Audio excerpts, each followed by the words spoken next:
আমাকে যদি board meeting থেকে বার করে দিতে পারে, তার জন্য আমি তার জন্য কি আবার এই কি বলে কুলা সাজিয়ে নিয়ে যাব? যেদিন রাজনীতিতে পয়সা থাকবে না সেদিন কোনো নেতা খুঁজে পাবেন না, কোনো কাউন্সিলর খুঁজে পাবেন না, কোনো এমএলএ খুঁজে পাবেন না। তৃণমূলে তো এটাই একটা সমস্যা, ভালো কাজ করলে তার বাধা দিতে হবে। তখন রানা সরকার কে? রানা সরকার তো ডেপুটি মেয়র। তো রানা সরকার যে কাজটা করেছে, যে না ওকে বলতে দেওয়া যাবে না, সে কাজটা কি রানা সরকারের নাকি না চেয়ারম্যানের?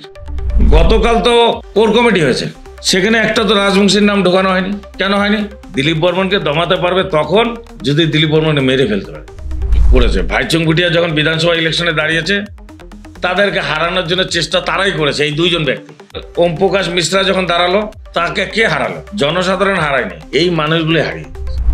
বর্তমান সময়ে কিন্তু একটা দল বদলের কিন্তু বেশ বিষয়টা দেখা যায়। আবার আপনার কি কোনো ভবিষ্যতের কিছু সেরকম বিষয়?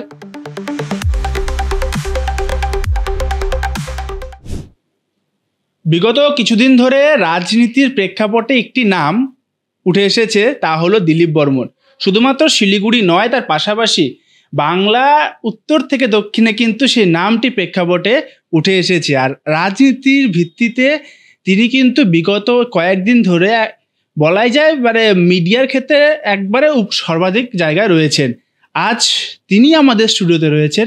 প্রথমেই এসকে লাইভের তরফ থেকে আপনাকে নমস্কার এবং ধন্যবাদ। ধন্যবাদ। প্রথমে এই কয়েকদিনের যে এত মানে দৌড়াদৌড়ি, এখন একটু কিছুদিন শান্ত নাকি আবারও সে একই চলছে অবস্থা? দেখুন, দৌড়াদৌড়ি তো এটা প্রথম না, এটা আগে থেকেই চলছে। এটা যেদিন থেকে টিকিট পেয়েছি সেদিন থেকেই শুরু হয়েছে, এটা তো নতুন কোনো ব্যাপার।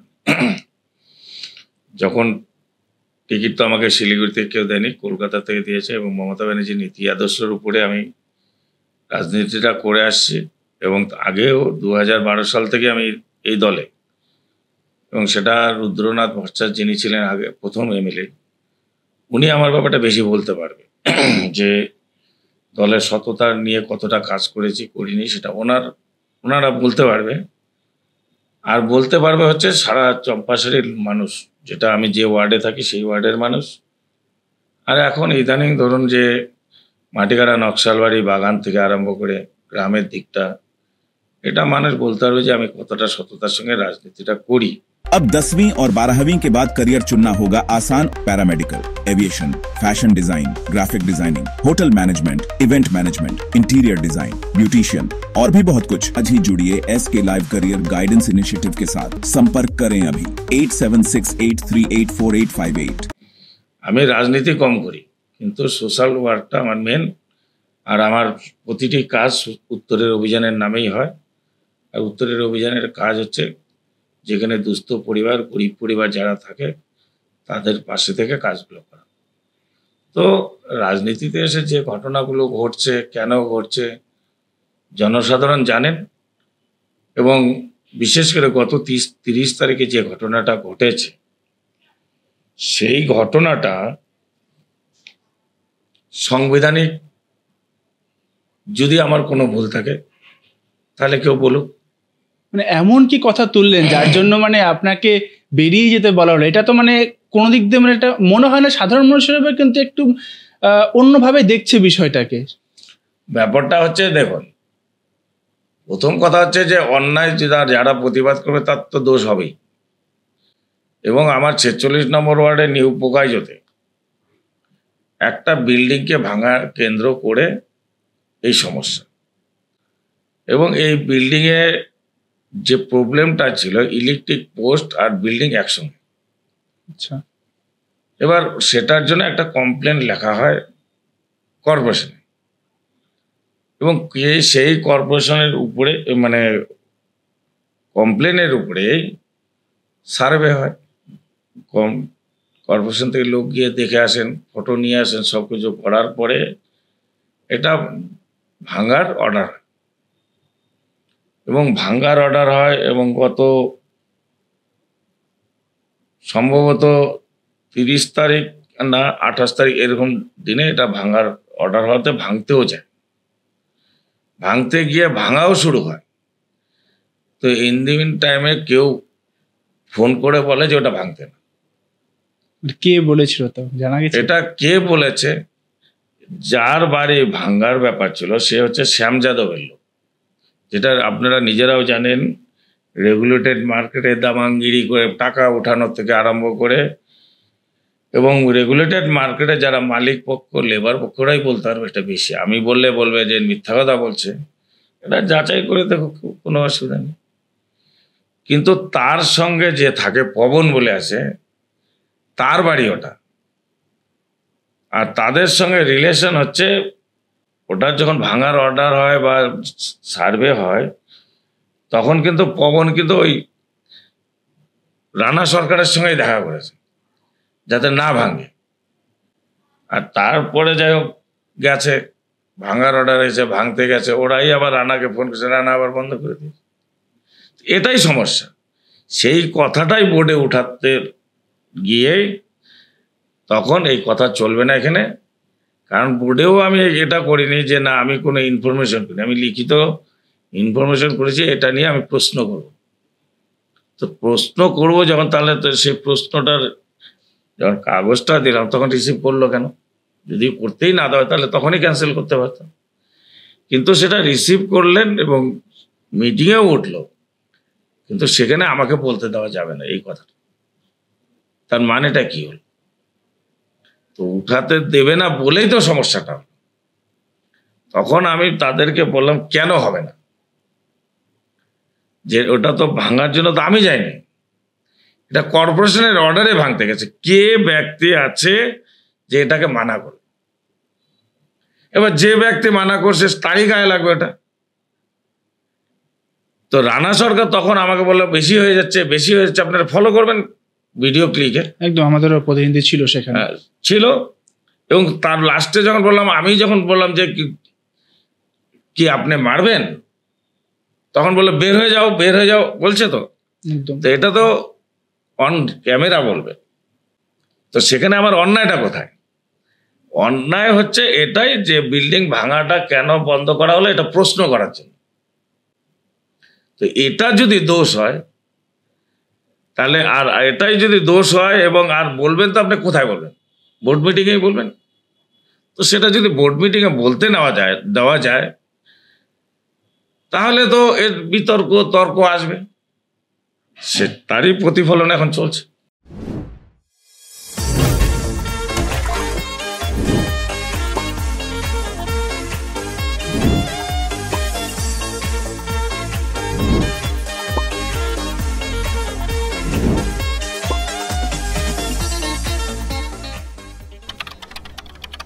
আপনি মিটিং থেকে যখন আপনাকে বলা হলো বেরিয়ে যাওয়ার জন্য, তারপরে বেরিয়ে আপনি আমাদেরই প্রতিনিধি ক্যামেরার সামনে বলেছেন যে ভেতরে রাজবংশীর সাথে কি হচ্ছে জিনিসটা আমি পুরোপুরি কিন্তু তুলে ধরবো। কি হচ্ছে ঘটনাটা? এটা কিন্তু পুরো রাজবংশী সমাজ জানতেও চায়, পুরো ঘটনা জানতে চায়, রাজবংশী সমাজ জানতে চায়। তাহলে আপনি রবি রায়কে খুঁজতে হবে, ভাইজানকে খুঁজতে হবে। 2022-এ যখন কর্পোরেশন ইলেকশন ডিক্লেয়ার হয়, তার আগে কিন্তু ভাইজান এবং রবি রায় দুজনেই রাজবংশী। একদম, তারা জিতা ক্যান্ডিডেট। কোন জায়গায় দেখছেন জেতা ক্যান্ডিডেটের টিকিট দেয় না? বা তারা কি অপরাধ করেছে তাদেরকে টিকিট দেওয়া হয়নি? তাদের বিনিময়ে কাকে কাকে দিয়েছে টিকিট সেটা আপনারাই জানেন, আমি বললাম না কিছু। তো তাহলে রাজবংশীকে বিতাড়িত করা হলো না? আর আমার যদি বলেন যে আপনাকে তো টিকিট দিয়েছে, আমাকে টিকিট তারা দেয়নি, আমার নামটা পর্যন্ত কলকাতায় পাঠায়নি, না কাউকে কিছু বলেছে। আমাকে টিকিট দিয়েছে কলকাতার থেকে, আমার নীতি আদর্শ, আমার কাজ, আমার ডিআইবি রিপোর্ট, আইবি রিপোর্ট, জনতা রিপোর্টের উপরে আমাকে টিকিট দিয়েছে। এবং যখন টিকিট পাই বিরোধিতা তারাই করেছে। আমি টিকিট পাওয়ার পরেও 7 দিন আমি ইলেকশনে কাজ করতে পারিনি। 33 জন মিলে যে সমস্যা তৈরি করলো যাতে ইলেকশন না হোক, মানে আমার ইলেকশনটা গন্ডগোল হোক, আমি হেরে যাই। মানে আপনার দলের লোকই কি? দলের তো লোকই, দলের বাইরের লোক তো আসবে না। বাইরের লোক এই যে ক্যান্ডিডেটের সঙ্গে ঝামেলা করতে বাইরের লোক আসে? তৃণমূলে তো এটাই একটা সমস্যা, ভালো কাজ করলে তার বাধা দিতে হবে। যেমন ধরুন এই যে রিসেন্ট এই যে কালকের থেকে শুরু হয়েছে কিছু কমেন্টস লেখা, এখন সারা পশ্চিমবঙ্গে লোক কমেন্টস কি করেছে, কত লাখ কমেন্টস করেছে আপনাদের সামনেই আছে। এখন কিছু সংখ্যক আছে বের হয়েছে যে দিলীপ বর্মন নামে কুরুচিকর কমপ্লেন করা। আমি তাদেরকে বলছি, সামনে যদি তোমাদের ক্ষমতা থাকে, আমি যে ক্ষমতা নিয়ে লড়াই করছি আমার সামনে এসে বলো, যে প্রমাণ দিয়ে বলো যে তুমি এটা করছো। খালি মিথ্যা কথা বললে হবে না। আর আমি মিথ্যা বলছি না সত্যি বলছি, সেটাও সামনাসামনি হয়ে যাবে। আমি যে কথাগুলো বলছি তাহলে মেয়র ডেপুটি মেয়র সামনে থাকুক, আমিও থাকবো, আপনারাও থাকুন, সামনাসামনি প্রশ্ন হবে, উত্তর হবে, কোনো অসুবিধা হবে না। এই ঘটনার পর তো গতকাল একটি নোটিশও এসছে যেখানে আপনাকে শোকজের কথাও বলা হয়েছে, আপনি পেয়েছেন নোটিশটা? এটা পার্টির দুর্ভাগ্য। এরা এদিকে মেয়র সাহেব ওখানে মিডিয়ার সামনে বলছে যে পার্টির ব্যাপার, পার্টি সব বিচার করবে। কলকাতা নোটিশ পাঠিয়েছে, আজ এখনো অবধি আমি পাইনি। আপনার কাছে আসেনি? এখনো অবধি আমি পাইনি, কিন্তু সব মিডিয়াতে চলে গিয়েছে। গতকাল 4টার সময় উত্তরবঙ্গ নিউজ পেপার থেকে আমাকে ফোন করলো যে দাদা তোমার নামে এটা হয়েছে। আমি বললাম অতি উত্তম, তার জবাব আমি দেবো। মানে সমগ্র জায়গায় ছড়িয়ে গেল, কিন্তু যার আপনার রেগেছে কিন্তু আপনার কাছে আসলো না, এখনো আসেনি। এখন কটা বাজে? এখন তো বাজে এখন 2:10। এর আগেও একজন বাইক নিয়েছে কোর্টের মধ্যে, তখন বাজে 12:30 কি 11:30, তখনও আসেনি, এখনো আসে। কিন্তু সবাই জানলো যে শোকজ করা হয়েছে, তাই না? তাই এটা পার্টির কত, এটা তো মেনে নিতে হবে না সবাইকে। রুল রেগুলেশন পার্টিতে কত মান্যতা দেওয়া হয়। সমস্যা আমাকে নিয়ে, সমস্যার সমাধান করবে কোথায়, সমস্যা কি করে বাড়ানো যায়, যারা যারা এই কাজগুলো করছে না তারা যেন না মনে করে যে এটা করে দিলীপ বর্মনকে দমানো যাবে। দিলীপ বর্মনকে দমাতে পারবে তখন যদি দিলীপ বর্মনকে মেরে ফেলতে পারে, তাহলে দমাতে পারবে, নাহলে পারবে না। বামফ্রন্ট জমানায় অনেক লড়াই করছি, অনেক মারপিট হয়েছে, কাটাকাটি হয়েছে। এই যারা বড় বড় কথা বলছে এরা কিন্তু বামফ্রন্ট জমানায় মারপিট করতে যায়নি, কেউ সমস্যায় পড়েনি তখন। তো ওইসব রাজনীতির অ্যাকশন রিয়াকশন ওদের কাছ থেকে আমাকে শিখতে হবে। আর আমি সৎ অসৎ সেটা প্রমাণ জনসাধারণ। আর তাদেরকে যারা এই কাজগুলো করছে বা বলছে তারা বুকে হাত দিয়ে বা মাইকে বলুক জনসাধারণের মাঝখানে, আমি সব কতজন সাপোর্ট করে দেখে নিই। তার প্রমাণ 30 তারিখের ঘটনার পরে এখন অবধি কত লাখ এইটাকে মানুষ সাপোর্ট করেছে, তারা চোখে আঙ্গুল দিয়ে দেখে নি। এখনো পর্যন্ত নোটিশটা পৌঁছলে তারপরে কি পদক্ষেপ থাকবে? পৌঁছালে কি হবে? আমি এর আগেও 4-5খানা চিঠি কলকাতায় পাঠিয়েছি, কোনো জবাব আসেনি। এটা নিয়ম রক্ষা করতে হবে, তাই ওনারা পাঠাবে। আমি তো উত্তর কি হবে সব লিখে রেডি আমার, আমি সব কিছু অগ্রিম তৈরি রাখি, খালি ওনাদের কাগজটা আসবে, আমার কাগজটা পাঠিয়ে দেবো। शादी या फंक्शन में हो या डे संजोना, डॉक्यूमेंट्री हो या विज्ञापन बनवाना, सारांश में फोटोग्राफी या सिनेमाटोग्राफी हो करवाना तो सम्मानित डिजिविजन में ही आना। कॉन्टैक्ट 9434023813। কোনো অসুবিধা নেই। একটা সোজাসুজি একটু প্রশ্ন করি, হয়তো বিতর্কিত হয়ে যেতে পারে। বর্তমান সময়ে কিন্তু একটা দল বদলের কিন্তু বেশ বিষয়টা দেখা যায়। আবার আপনার কি কোনো ভবিষ্যতে কিছু সেরকম বিষয়? দেখুন, সবাই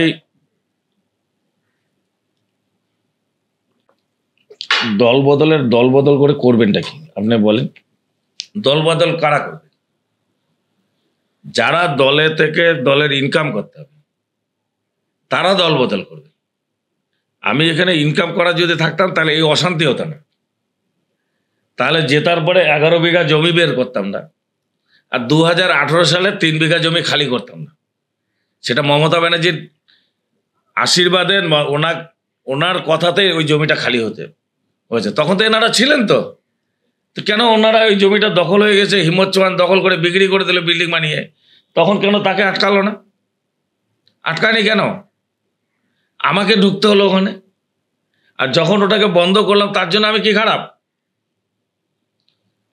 শুনুন, আজকে যে 11, আমি আপনাদেরকে পরিষ্কার বলে দিচ্ছি, যে 11 বিঘা জমি আমি উজানো শিবনগরে বের করেছি, তার মধ্যে 4.5 বিঘা জমি হচ্ছে ভেস্ট কারো নামে পাট্টা ছিল।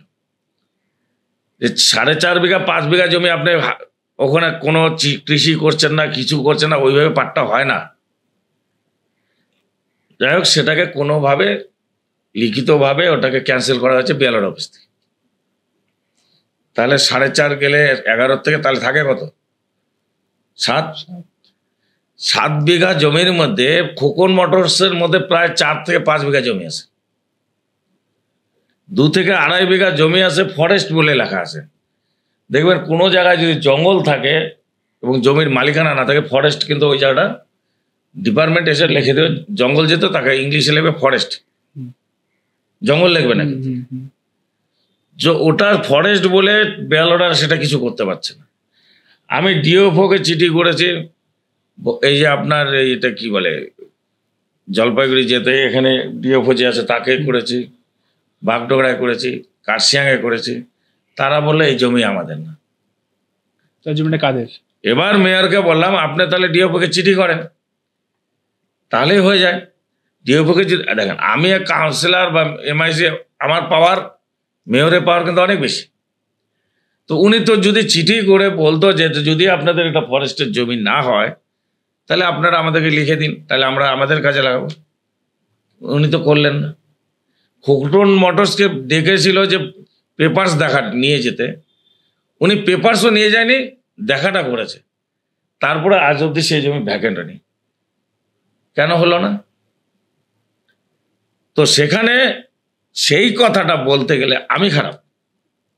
জমিটা তো কি দিলীপ বর্মনের নামে লেখার জন্য বলেছি, না দিলীপ বর্মনের বাবার নাম লেখার জন্য বলেছি? জমিটা তো সরকারের হাতে থাকবে। আর সেই জমিতে কি হবে সেটাও বলেছি। 45 নম্বর ওয়ার্ডের ন্যাশনাল হাইওয়ে তৈরি হওয়ার জন্য 31খানা বাড়ি ভাঙা পড়ছে। সেই 31 জনের বসবাস করার জন্য তাদের জমি দেওয়ার কথা বলেছে। 46 নম্বর ওয়ার্ডে 8টা পরিবারের বাড়ি ভাঙা হয়েছে, সেটা সিনক্লাসের সামনে ছিল, তাদেরকে বসানোর কথা বলা হয়েছে। আর বলা হয়েছে এই জমিতে আমার 12টা ছেলে কেস খেয়েছিল, লড়াই করতে গেলে তো কেস কাবাডি হবেই, ছেলেরা পয়সা খরচা করে কেস থেকে উদ্ধার হয়েছে। আমি মেয়র সাহেবকে পরিষ্কার বললাম এই 12 জনের জন্য যারা সবাই যদি আপনি যতটুকু করে জায়গা দেবেন তাহলে এই 12 জনকেও আপনি দেবেন, তাহলে আমার রাজনীতিটা করতে সুবিধা হবে। তা আমি কোথায় খারাপ বললাম?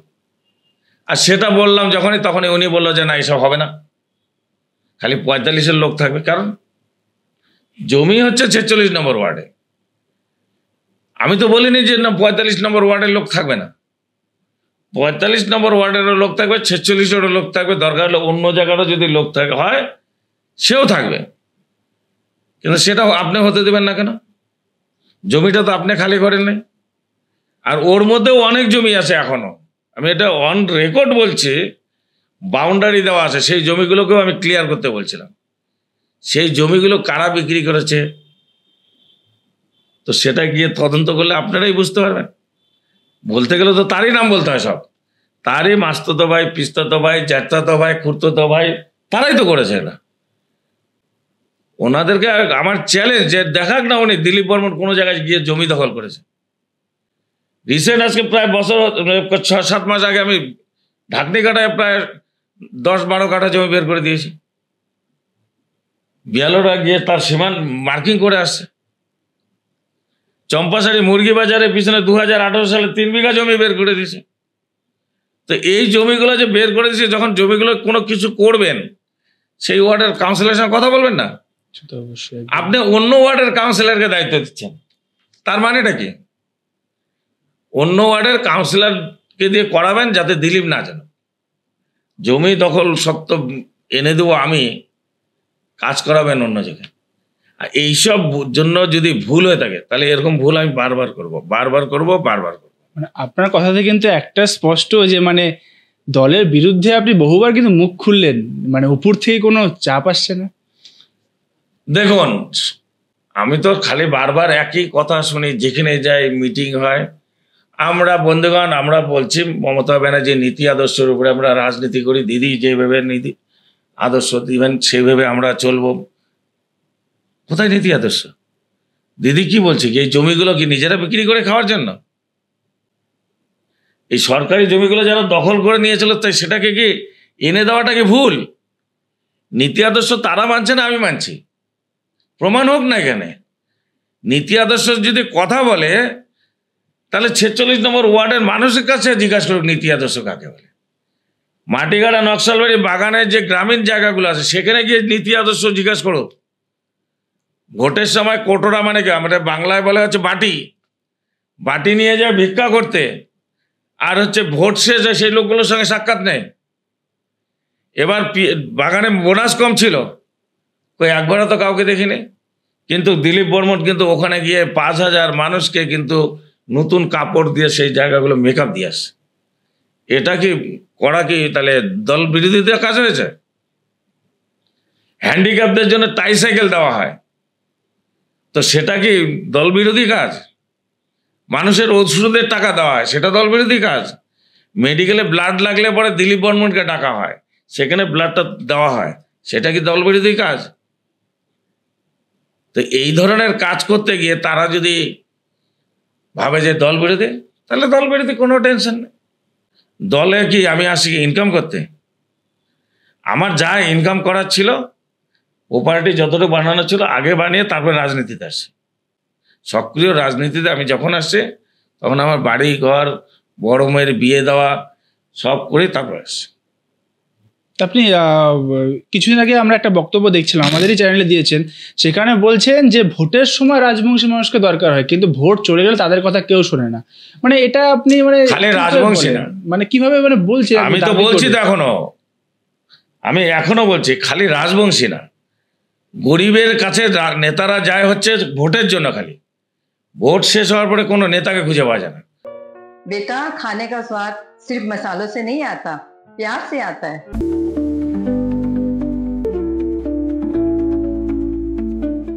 वाओ माँ, ये तो बिल्कुल आपके हाथों जैसा बना है। खाने का स्वाद स्पाइस सुपाई मसाले के साथ। এটা খালি তৃণমূল পার্টি বলে না, সব নেতাকে দেখেন। চলেন আমার সঙ্গে, চলেন, আমি কোন যে এলাকায় তৃণমূল আছে সেই তৃণমূলের এলাকাও নিয়ে যাবো, যে এলাকায় বিজেপি আছে বিজেপির কাছেও নিয়ে যাবো, সিপিএম আছে। মানুষ বলছে, আমি ধরে বলছি এগুলো,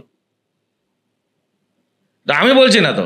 মানুষের কোন বিপদের সময় কেউ থাকে, গরিবের কি কি দরকার পড়ে, মেডিকেলটা লাগে, ডাক্তারি ট্রিটমেন্টে, থানার ঝামেলা এদের বেশি থাকে, গরিব মানুষের ঝামেলা বেশি। তো এরা চাই যে একটা এমএলএ বা কাউন্সিলর বা প্রধান কাউকে ফোন করে তার সমস্যা মেটানো যায়, তখন তাদের ফোন বন্ধ থাকে, ফোন ওঠানো হয় না। এটা আমি বলছি না, এটা সব পার্টির মধ্যেই একই অবস্থা। যার জন্য আপনারা বারবার বলছেন না যে আপনি কি দল চেঞ্জ করবেন। দল কোন কারণে? যেখানেই যাবেন সেখানেই অশান্তি।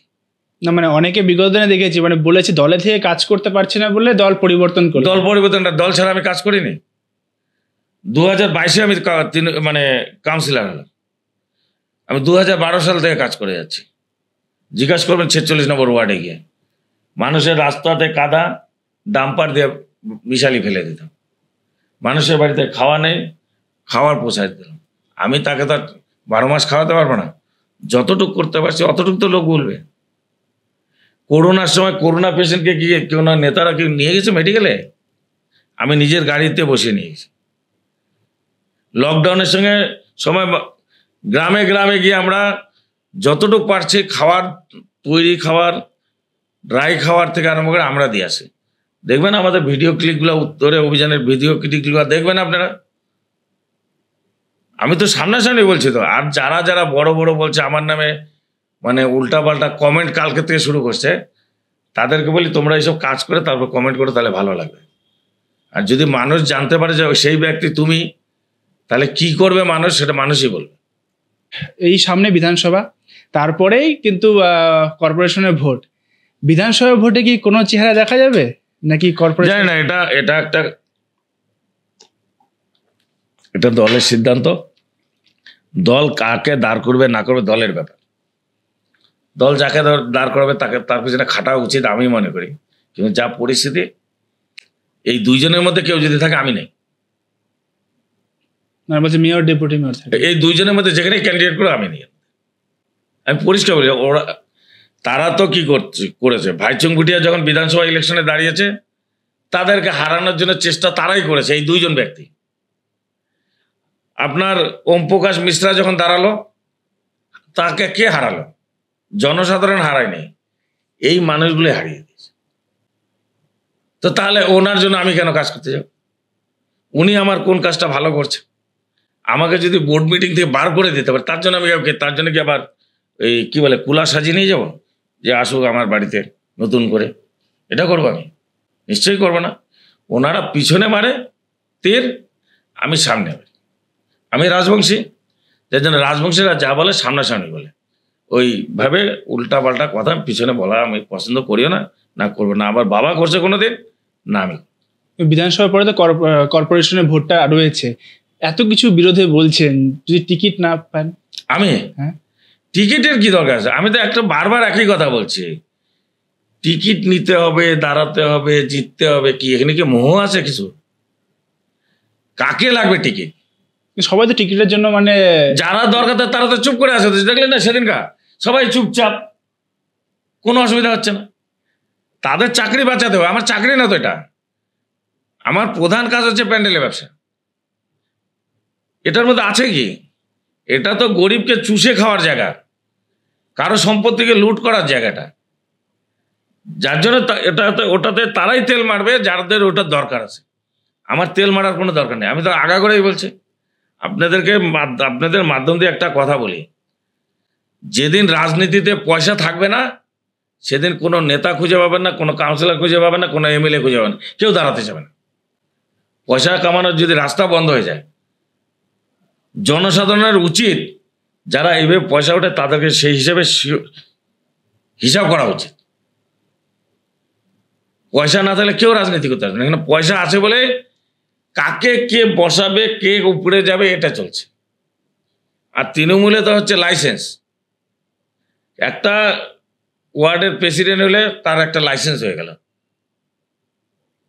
কোনো একটা পদ পাওয়া মানে লাইসেন্স। সব পার্টিতেই তাই হয়ে গেছে, একটা লাইসেন্স লাগবে। আর ওই লাইসেন্সের জন্য বেশি মারবে। আর আমার লাইসেন্সের দরকার নেই, কিছু হবে না আমাকে। তো আমি আজকেও বলছি, এর জবাব আমি দেব, যেটা কলকাতায় দিতে হবে দেব। তারপরে যদি ঠাকুর করে আমি অনুকূল ঠাকুরের শিষ্য, ঠাকুর করে আমাকে যদি ওখানে লিখে দেয় যে আপনার জন্য দলের ক্ষতি হচ্ছে তাই আপনি দল করতে পারবে না, আমি সেখানে নমস্কার নিয়ে আমি নিজের ব্যবসা, আমি অনেক সংস্থার প্রেসিডেন্ট, সেগুলোর মধ্যেই থাকবেন, মান সম্মানও থাকবে, সব থাকবে, এখানে থাকবো না। আর যদি দেখি না এনারা কেউ শুধরায় যাচ্ছে তাহলে থাকবো। কিন্তু এই দুইজন আদৌ শুধরাবে কি শুধরাবে না আমি জানি না। নতুন মুখ নিয়ে আসো, যতখানি আমার দরকার ততখানি করবো, যেভাবে কাজ করে আসছি করবো। আমি এখনো বলছি। দাদা, বোর্ড মিটিংয়ে যেটা দেখলাম মূলত কর্পোরেশনে এক হল ঘরের ভেতরে সেখানে চলছিল, আপনাকে সেখানে ফোকাস করে সমস্ত চিত্র দেখেছি, এবং তারপরে আপনি বেরোয় রাজবংশীদের কথা একবারে তুলে ধরলেন। কিন্তু আপনার যে ওয়ার্ড সেখানে তো শুধু রাজবংশী নেই, বিভিন্ন জনজাতির মানুষ বসবাস করে, কারণ শিলিগুড়িটা বহু জনজাতি দিয়ে ভর্তি রয়েছে, আপনার ওয়ার্ডে রয়েছে, কিন্তু তা সত্ত্বেও আপনি রাজবংশীদের কথাটাই কেন তুললেন? দেখুন, এই উত্তরটা কিন্তু একবার দেওয়া হয়েছে, ঠিক আছে, একবার দিয়েছি, কিন্তু তাহলে আপনি আবার যখন জিজ্ঞাসা করছেন আমি উত্তর দেবো, আমার উত্তর দিতে কোনো প্রবলেম হয় না। এবার ঘটনা হচ্ছে 46 নম্বর ওয়ার্ডে কিন্তু ফার্স্ট টাইম 2022-এ কিন্তু তৃণমূল কংগ্রেস আছে। 2015 তো ক্যান্ডিডেট ছিল, সে 1700 ভোটে হেরেছে। আর 22-এ গিয়ে এমন কোনো কাজ হলো যে সেখানে 5566 ভোটে লিড হলো, 33 জন মিলে হারানোর চেষ্টা করার পরে। কেন 5566 ভোটে লিড হলো? আমি 46 নম্বর ওয়ার্ডের এমন একজন যে ওখানে হিন্দিভাষী, রাজবংশী, নেপালি, আদিবাসী এবং হিন্দিভাষী তো বললাম, তো সবাই কিন্তু বসবাস করে। সবাই আমাকে কি পছন্দ করে না করে ওই এলাকায় গেলে বুঝতে হবে। এবার বলছেন যে রাজবংশী কেন? 2022 সালে কিন্তু যখন টিকিটটা দেয় এইখান থেকে কেউ দেয়নি, টিকিটটা দিয়েছে এখান থেকে নামও পাঠায়নি, কিচ্ছু করেনি। টিকিটটা দিয়েছে কলকাতা থেকে আমার রেপুটেশনের উপরে। কিন্তু 2022-এ আগে যারা জিতেছিল রাজবংশী দুজন, রবি রায় আর একজন হচ্ছে কি নাম বললাম, যাই হোক আরেকজন, দুজন রাজবংশী ক্যান্ডিডেট, জেতা ক্যান্ডিডেট, তাহলে তাদেরকে টিকিট দিল না কেন? তা তাদেরকে টিকিট দিল না। এবার আমি যখন তারা মানে আমার যখন টিকিটের ব্যাপার আসলো, যখন ইলেকশন আসলো, আমাকে তো টিকিট তারা দেয়নি। होमलैंड में हम सर नहीं खाएंगे, बस घर सजाएंगे। Delivery in 45 days. Homelane, Siliguri. Selection Furniture, opposite Vega Mall, next to Zudio. Call 7699736111. দিয়েছে তো কলকাতা থেকে। তো তাহলে এদেরকে আমি কেন রাজনীতি বিদ্বেষ বলবো না? রাজনীতি আদিবাসী রাজবংশীকে এরা কেন অপমান করছে? সেদিন কি ওটা কাজটা কি ছিল? সেদিন ওখানে চেয়ারম্যান, অল ইন অল হচ্ছে ভোটের মিটিংয়ে অল ইন অল হচ্ছে চেয়ারম্যান, যা বলবে চেয়ারম্যান বলবে। কিন্তু কোশ্চেন যখন তার জবাব চাইলাম, তখন রানা সরকার কে? রানা সরকার তো ডেপুটি মেয়র। তো রানা সরকার যে কাজটা করেছে, যে না ওকে বলতে দেওয়া যাবে না, সে কাজটা কি রানা সরকারের নাকি না চেয়ারম্যানের? আপনাকে আমাকে বুঝান। তাহলে রানা সরকারের মাথার মধ্যে এটা কি আসলো যে ওকেই প্রেশার করতে হচ্ছে আমাকে? ও আমাকে কেন প্রেশার করবে? এটা তো চেয়ারম্যানের কাজ। রানা সরকারই তো বলেছে বের করে দিতে, অন রেকর্ড আছে আপনাদের কাছে। তারপরে যখন রানা সরকার যখন বেশি উত্তেজিত হলো, মেয়র সাহেব তখন উঠলো, তুমি বেশি বলছো, বেশি বলছো। মেয়র তো এটাই বলছে, বের হওয়ার কথাটা কে বলছে? রানা সরকার। তো তাহলে আমি কেন বলবো না যে রাজবংশীর সঙ্গে এই ধরনের কার্যকলাপ হচ্ছে? এদিকে দুজন জেতা কাউন্সিলরকে টিকিট দেওয়া হয় না রাজবংশী। তোমরা এখান থেকে রাজবংশী দিলীপ বর্মন যে তার টিকিটের নাম আগে পাঠাওনি, কোনো কেউ পাঠাওনি। 2015 সালে তোমরা দিলীপ বর্মনের নাম রাত 12টার সময় কেটে দিয়ে হিম্মতকে দিয়েছো। কেন বলবো না? বলবো না, কারণটা কি? ইলেকশনের সময় তোমরা 33 জন মিলে হারানোর চেষ্টা করেছো। কোন নেতা 46 নম্বর ওয়ার্ডে গেছিল ক্যাম্পেনিংয়ে? আমি একা ক্যাম্পেনিং করছি, আমার নিজস্ব লোক আছে, তাদেরকে নিয়ে ক্যাম্পেনিং করছি। আমি কেন বলবো না? ওরা তো জানে তো যে, আবার আরো কেন বলবো না? গতকাল তো কোর কমিটি হয়েছে। কোর কমিটিটা তৈরি এখন তো, যেমন আমি মেয়রের কানে মুখ দিয়ে শুনছি যে ওখানে করছে, ঠিক আছে আমি দেখছি, ওখানে বলবো। সেখানে একটা তো রাজবংশীর নাম ঢোকানো হয়নি। কেন হয়নি? কোর কমিটিতে কেন ঢোকায়নি? আমি তো বলিনি যে আমাকে ঢোকাতে হবে। কেন? রাজবংশী শিক্ষিত বাজারে নেই? রাজবংশী অ্যাডভোকেট নেই? রাজবংশী কি ডাক্তার নেই? নেই কোনোটাই। কিন্তু রাজবংশী খালি ওই হাল বোয়ায় আর হচ্ছে ধান কাটে, এটাই রাজবংশীর কি কাজ? কি খালি ওই যে যখন মিটিং হবে তখন গাড়ি গাড়ি লোক পাঠাবে, এটাই? ওটা করার জন্য রাজবংশী লাগবে। তোমার বোর্ডে কাউন্সিলর, তোমার বোর্ডে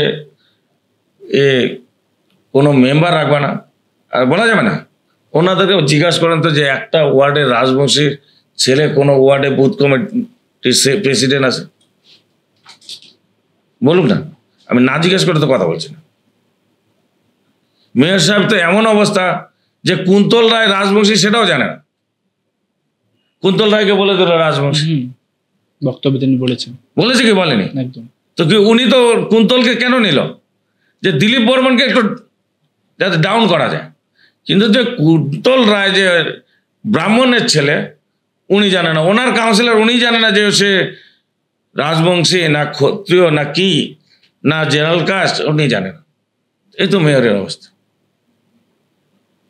কেন আমি বলবো না রাজবংশীর সঙ্গে এটা হচ্ছে না? দাদা, একটা বড় কিন্তু অভিযোগ আপনি তুললেন বাইচুং ভুটে এবং ওম প্রকাশ মিশ্র, যে তাদের হারানোর পেছনে দুটো মানুষের হাত রয়েছে। একবার দাবি নিয়ে কি বলছেন, বা কতটা? এটা আমি বলছি না তো, এই কথাটা আমি বলছি না, এটা ভাইচুং ভুটিয়া বলেছেন। ভাইচুং ভুটিয়া ইলেকশন চলাকালীন প্রতিদিন মেসেজ করতেন সিএম এর কাছে, আমার কাছে। আমি তো ভাইচুংয়ের সঙ্গে ক্লোজ ওই ইলেকশনের সময় ছিলাম। ভাইচুংয়ের সঙ্গে আমার তো রিলেশন ছিল না, জানাশোনাও ছিল না। ভাইচুং যখন টিকিট পায় তখন আমি কারসিয়াঙে বিধানসভা ইলেকশনের জন্য এক মিটিং ছিল, সেখানে প্যান্ডেলটা আমি করেছিলাম। তো সেখানে নান্টু পাল, ভাইচুং ভুটিয়া, ওইদিকে তখন কৃষ্ণ পাল ছিল এবং আরেকজন কে তার কথা ও রঞ্জন শীল শর্মাও ছিল। তো সেখানে আমি প্রেজেন্ট ছিলাম, যেহেতু আমরা ওইসব কাজ করি তখন আমাদের স্টেজে যাওয়ার একটা জন্য পারমিশন থাকে, সেভাবে সরকারিভাবে আমাদেরকে কার্ড লাগিয়ে দেয় ছিলাম। তখন ওখানে যখন দিদি নামেন তখন ওই টাইমটা ফাঁকা হয়ে গেছে, নামেন মিটিং সেরে, তখন নান্টু পাল বলেছিল না ভাইচুং ভুটিয়া বলেছিল दीदी दादा को बोलिए ना तो मेरा लिए काम करने के लिए, इलेक्शन का काम करने के लिए।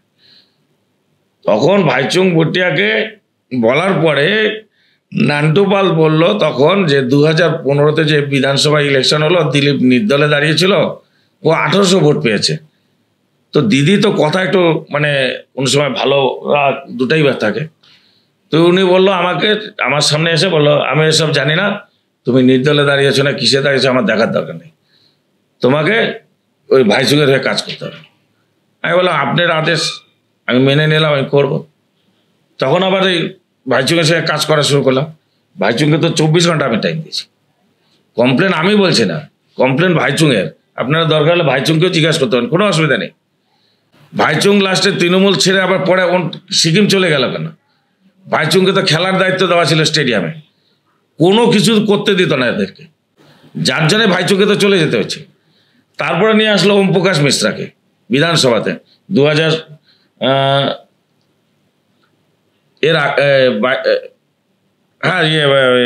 এর মধ্যে যেটা ওম প্রকাশ মিশ্রা যখন দাঁড়ালো, ওম প্রকাশ মিশ্রাকে নিয়ে আসলো, তাকে কারা হারালো? কে হারিয়েছে? যদি একটা ডেপুটি মেয়র কোথাও গিয়ে বলে যারে আমাদের দল তো জিতে যাবে, এত খাটার কি দরকার? মানেটা কি? হ্যাঁ, ওম প্রকাশ মিশ্রাকে দাঁড় করিয়ে উনি মিলন মোড়ে আড্ডা মারছে, সেখানেও আমার একটা মিটিং ছিল, আমরা দেখিনি এগুলা।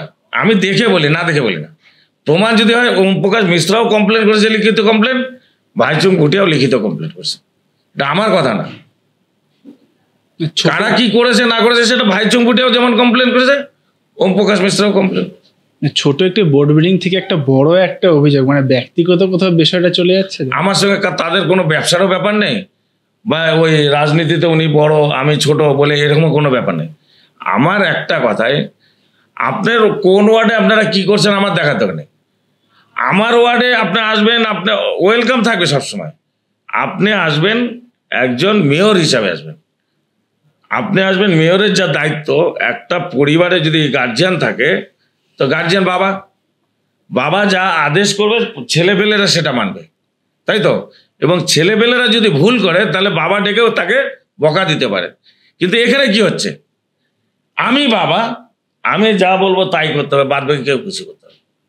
এটা কি সিস্টেম? এই যে অনেক সংসারে দেখবেন বাপ বেটার মারপিট ক্যাচাল কেন হয়? সেম ঘটনা এটাই, এই সংসারেও সেই অবস্থা।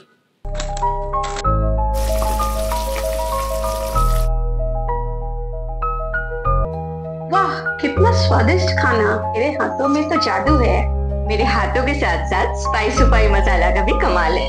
स्वाद ऐसा जो दिल को छू जाए। स्पाइस सुपाई मसाला। আমি ওনাকে ছোট করতে চাইনি, উনি আমাকে তো বলছি, আপনাদের অন রেকর্ড বলছি, উনি যদি আপনাদের সামনে মিডিয়ার সামনে বসুক, আমি একদিকে বসবো, আপনারা প্রশ্ন করবেন আমি উত্তর দেবো, আমার প্রশ্নের উত্তর ওনারা দিক।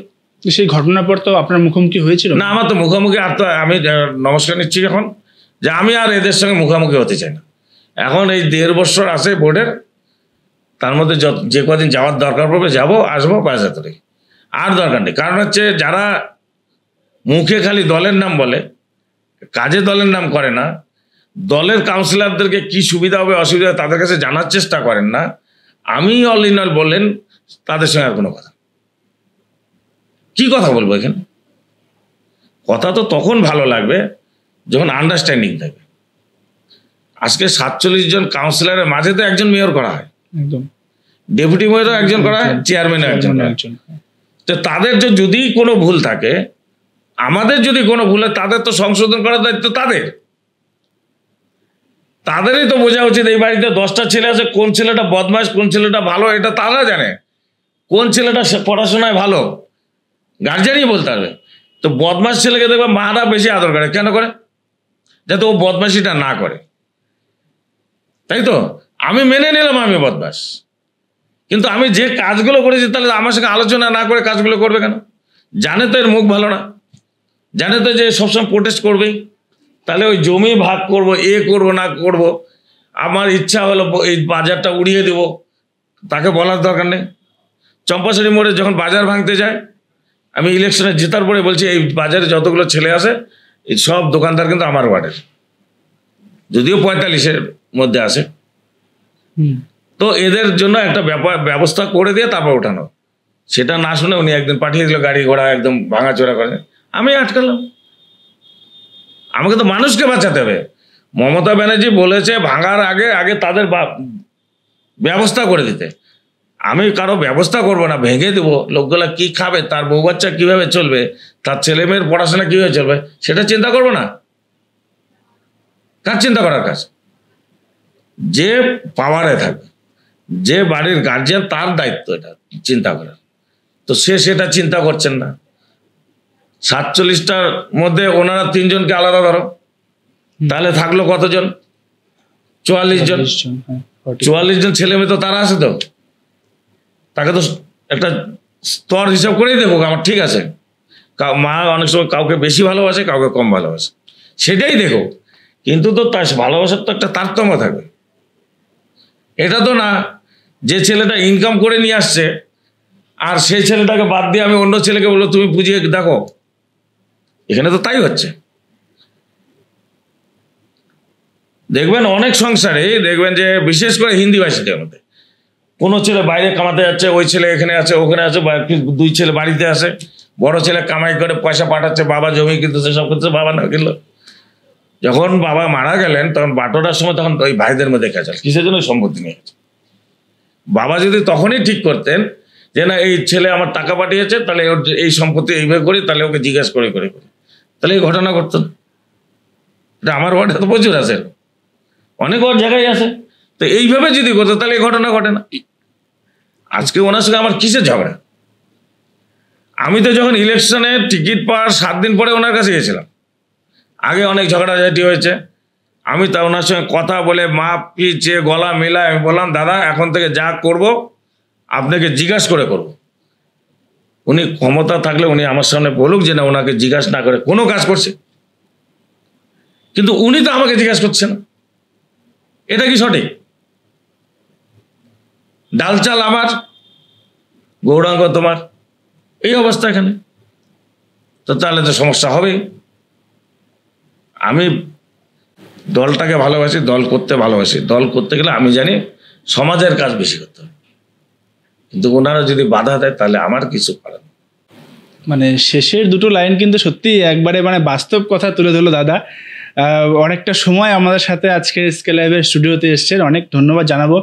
অনেক কিছু কথা শোনা হলো, ভবিষ্যতের দিকে আমরাও তাকিয়ে থাকবো যে দাদা কোন দিকে যায়, রাজনীতি কোন দিকে বদলায়, এবং ভবিষ্যৎটাকে সমস্ত কিন্তু আমরা দেখবো অবশ্যই।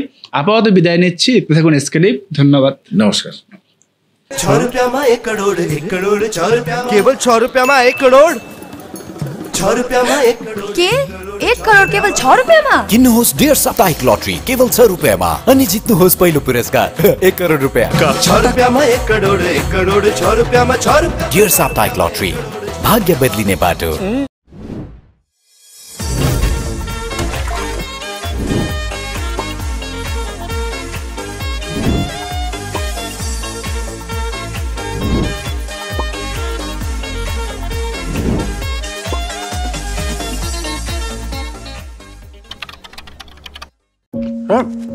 डिजाइन रेडी है सर, आप बताइए हाइट कितना रखना है sir? Corona material final sir, याद करोगे जिंदगी में 28 मिनट तो नर्सों ले लेते हैं। होमलैंड में हम सर नहीं खाएंगे, बस घर सजाएंगे। Hassle-free interiors from start to finish. 360-degree management, expert-led designs, delivery in 45 days. Homelane, interiors made easy. Homelane, Siliguri. Selection Furniture, opposite Vega Mall, next to Zudio. Call 7699736111. Hi, please बैठो। बस 2 minute.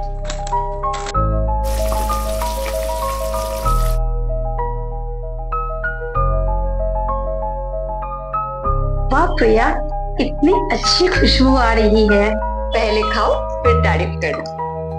वाह कितना स्वादिष्ट खाना। मेरे हाथों में तो जादू है। मेरे हाथों के साथ साथ स्पाइस सुपाई मसाला का भी कमाल है। स्वाद ऐसा जो दिल को छू जाए। स्पाइस सुपाई मसाला। SK live career guidance initiative एक अनोखी और बिल्कुल मुफ्त पहल। अब 10वीं और 12वीं के बाद करियर चुनना होगा आसान और समझदारी भरा। क्या आप सोच रहे हैं कौन सा कोर्स चुने, किस फील्ड में जाएं, कहां एडमिशन ले? तो अब चिंता छोड़िए, SK लाइव आपको मदद करेगा सही डिप्लोमा कोर्स चुनने में, जैसे paramedical, aviation, fashion design, graphic designing, hotel management, event management, interior design, beautician और भी बहुत कुछ। आपको मिलेंगे सिलीगुड़ी के नामी इंस्टीट्यूट के विजिट्स। हम बताएंगे कौन सा कोर्स आपके लिए सही है, और हाँ, ये सब बिल्कुल मुफ्त। तो देर किस बात की, आज ही जुड़िए SK live career guidance initiative के साथ और रखिए अपने सुनहरे भविष्य की नींव। संपर्क करें अभी 8768384858।